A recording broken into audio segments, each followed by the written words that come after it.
let's move on and talk to Pauly in Germany. Pauly. Hi. Hi. Yeah, I don't have a kind of philosophical question, more like personal, if that's fine. Sure. If you have been brought up religiously and are now an atheist, how does that still affect you in your everyday life or maybe even your mental health? Ooh. It's a good one. Yeah. I wasn't born. My family is religious, so I might not be the best to speak on it in this sense. I was given a very fortunate opportunity to make my own decisions in that realm. So, like when people come to me and they say, "Hey, I have a huge fear of hell. I'm an atheist, but I wake up and I just can't stop, having these nightmares or these fears." It's hard for me to assess that because I was never born into that, right? So that isn't a fear that I really can associate with. It's always felt a little outside of my realm in that sense. So I don't have any of those carried beliefs over in that sense. But I did like dive into the kind of spiritual realm when I was younger. And there's things like aesthetically or things that maybe I think about in the universe that I did. And it might be comforting in some way then, right? But it's just shifted for me that truth is what's going to be ultimately comforting, or at least being as honest as I can. And so that just was superseded by my love for at least just determining maybe the best methods for truth or reading, whether it be in the sciences or philosophy. So for me, like that small bit of what I had was just superseded by kind of what came out of it. Right. Yeah. For me, it's I've needed to recognize that there's a difference between cognitively understanding something and having trauma that you need to get through. So just because you have come to understand you're in a different situation doesn't mean that, any post-traumatic stress goes away. In fact, recovering from religion does a lot of work with people who are facing that exact thing. The way I imagine it is, imagine you adopt a dog from the pound, and every time you close the door, the dog, whimpers in the corner.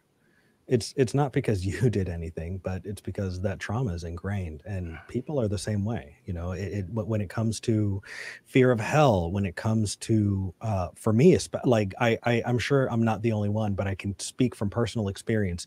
When you're taught to shame yourself, and when you're taught to denigrate yourself or feel guilty for even the smallest things, it sticks with you, and it is a learned habit. It takes a very long time to get over, and some people don't ever get over that. But I think having some self-compassion is my best advice tied to that, and that is, you would not expect differently from another person because,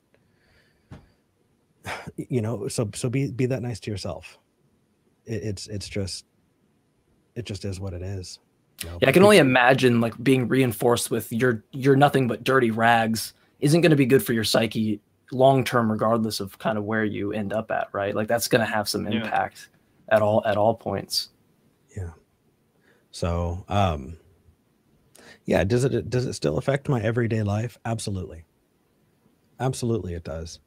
I don't think that I would be here if it hadn't. I'm definitely personally motivated in breaking down a lot of this stuff and helping people realize that they're not alone, so that they don't have to deal with it by themselves. But does it affect me personally?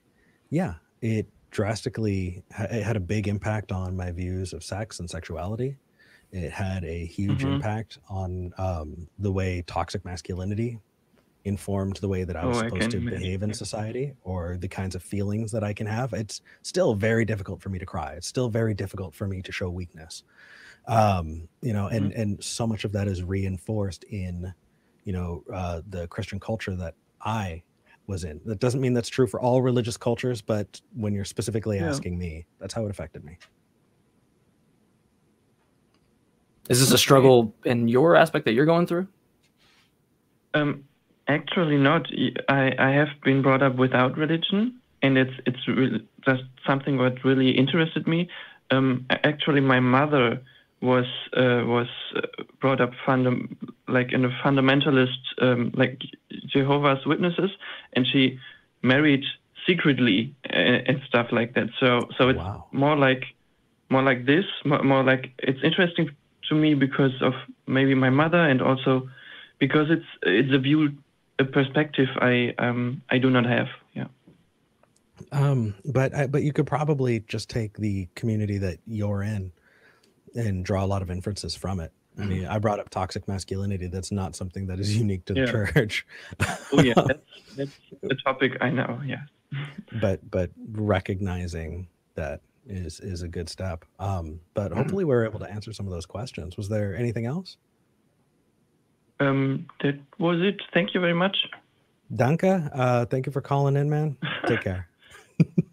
Yeah, and my kind of experience on that, Eric, is that like I would co-host the Atheist Roundtable with Oz, and seeing like someone like him coming from like a a ministry or youth ministry kind of background, you even though like someone like myself doesn't get to experience it, it's like in some way you kind of put yourself in those shoes, and you're just like, it's not to say, wow, I'm fortunate, and just take that and run with it, but it's to say like that's what's got me into the community as much as things like that, is just seeing how much that does affect people even once they come out of it, right? Like these habits or the fears of hell or whatever it might be. It's like that's a huge proponent on why I even talk about something that I wasn't necessarily put into, because I just see it affect people in that way. But I can relate to the caller in the sense that it's hard to say for sure that you can understand those feelings.